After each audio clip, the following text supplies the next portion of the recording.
Water. Clear, clean water.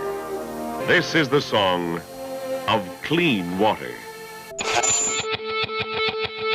From 1947 until 1952, the Hooker Chemical Company used the Love Canal section of Niagara Falls as a dumping site for toxic waste. President Carter declared a state of emergency today in the Love Canal area of New York's Niagara Falls, where toxic chemicals were discovered oozing from the ground. Like, what kind of things can you guys remember that kind of first opened your eyes to pollution? Oh, that one was fresh because we just talked about it recently. Oh, you did? Love Canal's another big one. Okay, so I'm glad that you said that. Love Canal is part of this week's lesson. Oh, yeah. So what do you remember about Love Canal? Besides being in the news a lot.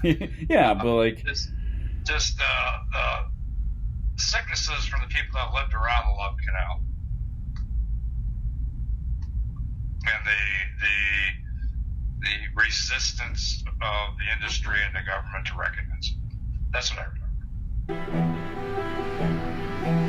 In the spring of 1978, a Niagara Falls housewife read a newspaper story about her neighborhood, known as Love Canal. It described 20,000 tons of chemicals buried 3 blocks from my home, that these were very toxic chemicals, and I was just in shock. The chemicals had been dumped in an old canal by the Hooker Chemical Company in the 1940s and early 1950s, and then buried. Now, they were leaking into some of the homes closest to the canal. For several years, chemicals have been seeping into the basements of a number of houses, including this one. The evidence is always there. There was a report that talked about the different chemicals getting into people's homes, getting into their gardens, their backyards. The people that were living there were smelling these odors in their basements. Many of the children claimed that they had skin rashes, and before you know it, there was a concern. There have been instances of birth defects and miscarriages among neighborhood families. The state had been testing the neighborhood's air, soil, and groundwater and made an announcement for the homes closest to the canal. The New York State Health Department recommended that pregnant women and children under the age of 2 immediately move out of the area. How many chemicals have been identified as being underground here? So far, we know of 88 specific chemicals that have been identified. And of those 88, how many are suspected of causing cancer? I think the number is 11. You could see the fear on some of their faces today as men, women, and children gathered for blood tests to determine whether those here have developed abnormalities. I am really, really afraid. We have decided we're going to get out one way or another. But right now, you just can't jump, and where are we going to go? We were a working class community. We didn't have money to just up and move and abandon our house. So we organized the Love Canal Homeowner Association, which was all of our neighbors. Lois Gibbs was trying to start an organization, and she quickly learned how important the media was to be their voice. Would you please tell me, do I let my 3-year-old stay? New York Governor Hugh Carey ordered the state to buy the first 2 rows of homes along the canal, and those residents moved out. But Lois Gibbs and some 700 other families living outside the evacuated area were told they were not in imminent danger. They put up a fence, and every time I went in and out of the driveway, I seen the fence, and I was told that people on that side of the fence had to leave and I had to stay, which didn't make sense to me at all. Over the next 2 years, some of the remaining homeowners continued to battle for relocation, saying living near the polluted canal was putting their family's health at risk. I lost a baby before it was even born. My next door neighbor had a stillborn. Her son is sick. Her son is sick. How many more kids have to be sick? Some of the protesters used provocative tactics, such as burning effigies of Jimmy Carter, his wife, and daughter. Today, the Environmental Protection Agency announced... But things changed in the spring of 1980. The EPA had conducted a preliminary study that indicated that residents may have increased chromosomal abnormalities.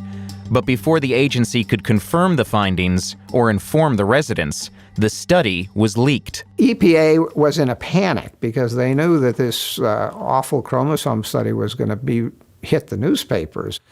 So they had an emergency team rush out to Niagara Falls to talk to these people. We found two particular characteristics in this study which are ominous. Environmental Protection Agency had done some blood work on some residents, and they said they had an unusually high number of chromosome breakages and higher risk of cancer, birth defects, or genetic damage in our children.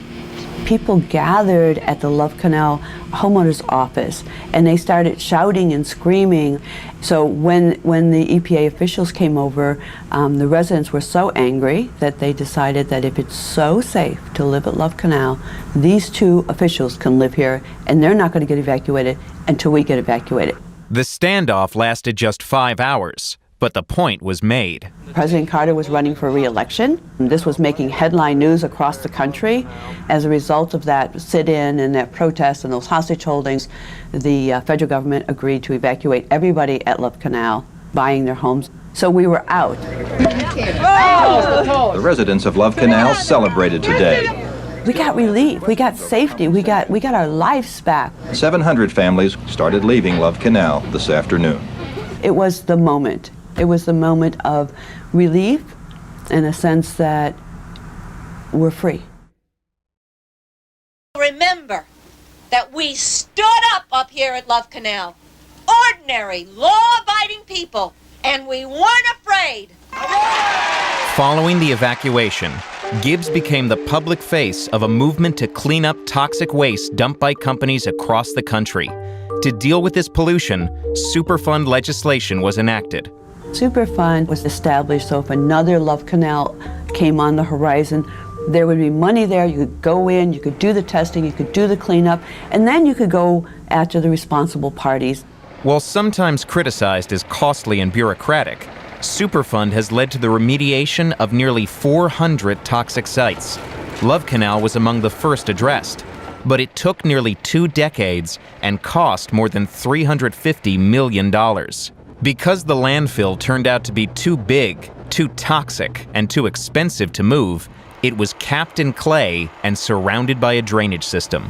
And it was a black eye when it occurred in the late 70s. But the community came together and realized that the stigma from what took place was starting to diminish. So in '88, a decision was rendered that the area was suitable for rehabilitation. The city wants to put Love Canal behind it. It's given Niagara Falls a pretty bad name, and we don't think we deserve it. Although the area around the old landfill was fenced off, homes in the surrounding neighborhood were refurbished and offered at below market price. Nearly all the homes found a buyer. I just read about Love Canal, up in Niagara Falls. I remember Love Canal. 15 years ago, they had to move everybody out because of the toxic waste. Now they're selling homes there again. I wasn't aware that they're selling homes there. Well, don't you think we could pick up something kind of cheap?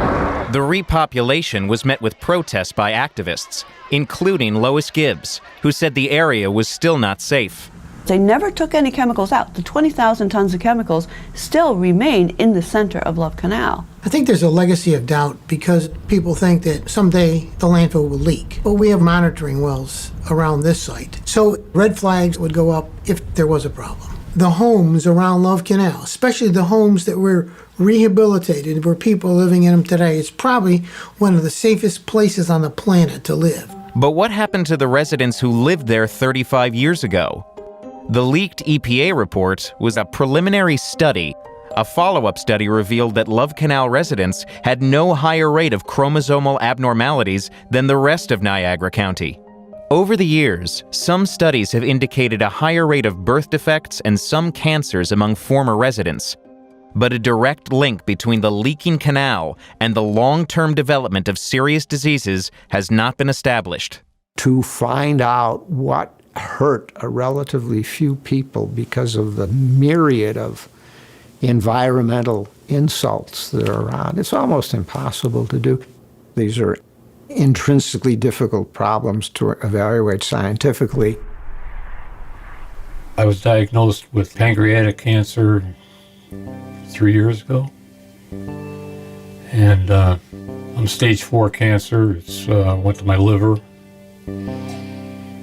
I worked at chemical plants. I was exposed to Agent Orange. I lived in Love Canal. I I don't know where my cancer comes from.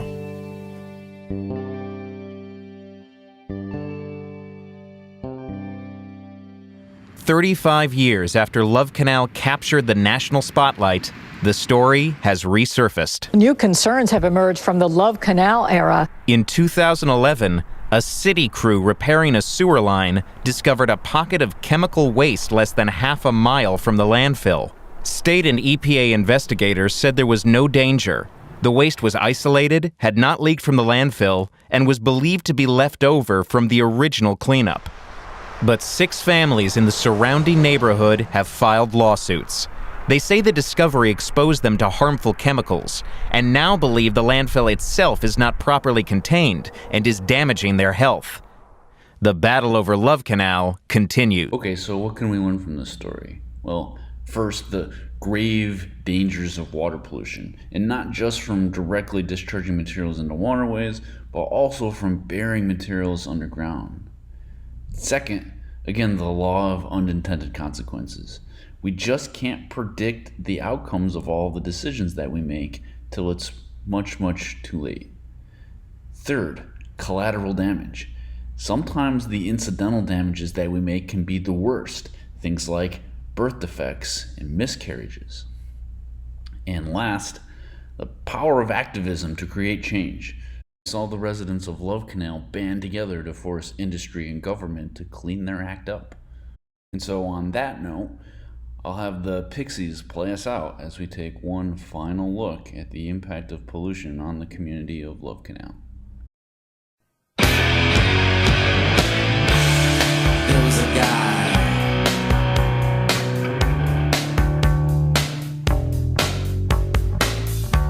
an underwater guy who controlled the sea.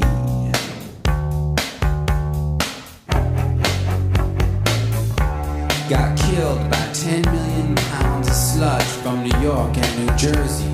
This one is gone to heaven. This one is gone to heaven. This one is gone to heaven. This one is gone to heaven. My children have nonspecific eye irritations, nonspecific headaches. They cannot be determined. Origin cannot be determined. They did not have them before we moved into this house 7 years ago. I want out of here. I don't want to die here. I want to move into my new house. I want to start living again. I want to forget about the baby I lost. I'll never forget the baby I lost, but I just want to put it in my past. I can't, because I'm reminded every day by these idiots.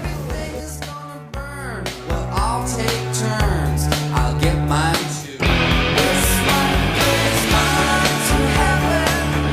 This one is gone to heaven. This one is gone to heaven. This one is gone to heaven. The fact that we now know that the chemicals are in the home, that they got into the people, and they caused chromosome damage in the people, indicates that the miscarriages and the birth defects and the cancer is a result of living in this neighborhood, is a result of Love Canal chemicals. The loss of our child may be a direct result to the chemicals. Please don't allow this to happen to anyone else before you get them out. Each and every one of you in this room are murdered. You're a bunch of sick, sadistic people. Oh, I hate all of you. I hate you.